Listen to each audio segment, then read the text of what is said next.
La tournée africaine du général de Gaulle commence le 20 août 1958. Madagascar, Congo-Brazzaville, Côte d'Ivoire, Guinée, Sénégal, Algérie sont sur l'agenda du général qui a libéré la France. Son objectif, faire adhérer les colonies à la proposition de nouvelle constitution. Le 28 septembre, les Français sont appelés à voter pour ou contre le projet de constitution de la 5e République. Après Brazzaville, De Gaulle arrive à Conakry le 25 août 1958. Le PDG RDA, à sa tête Ahmed Sékou Touré, demande à la foule d'offrir un accueil mémorable au premier des Français. Le discours du numéro 1 guinéen est sans commentaire devant le général. Nous préférons la liberté dans la pauvreté à la richesse dans l'esclavage. Monsieur le Président, vous venez en Afrique précédé du double privilège d'appartenir à une légende glorieuse qui magnifie la victoire de la liberté sur l'asservissement et d'être le premier chef du gouvernement de la République française à fouler le sol de la Guinée.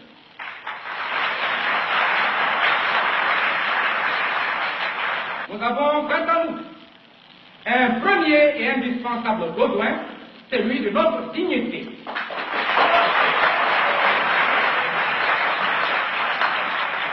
Or, il n'y a pas de dignité sans liberté.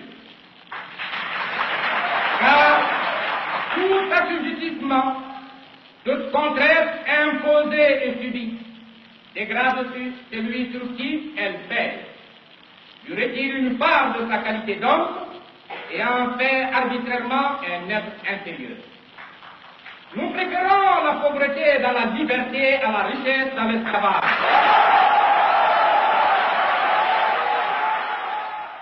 Notre option fondamentale, qui à elle seule conditionne les différents choix que nous allons effectuer, réside dans la décolonisation intégrale de l'Afrique, ses hommes, son économie, son organisation administrative.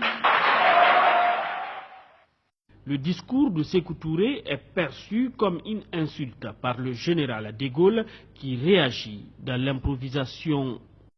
J'ai écouté, bien entendu, avec la plus grande attention, les paroles qui ont été prononcées ici et qui me paraissent demander que le général de Gaulle, le chef de la France, dise ici ce qu'il faut pour bien préciser les choses qui doivent être précises.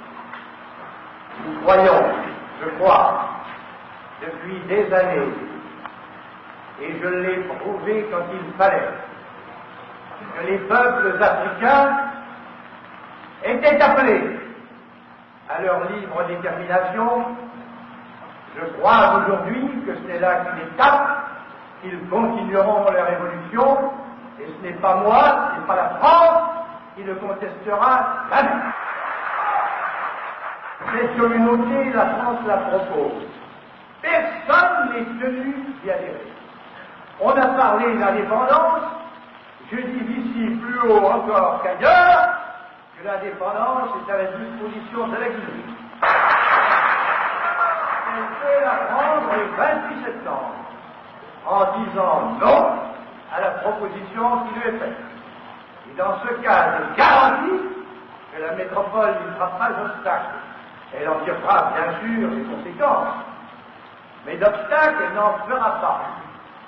Et votre territoire pourra, comme il le voudra, dans les conditions qu'il voudra, suivre la route qu'il voudra. Le Français, fou de rage, quitte la salle en oubliant son képi et annule le reste de son programme sur Conakry. Le 28 septembre 1958, la Guinée vote non à la communauté française voulue par De Gaulle et devient indépendante le 2 octobre 1958.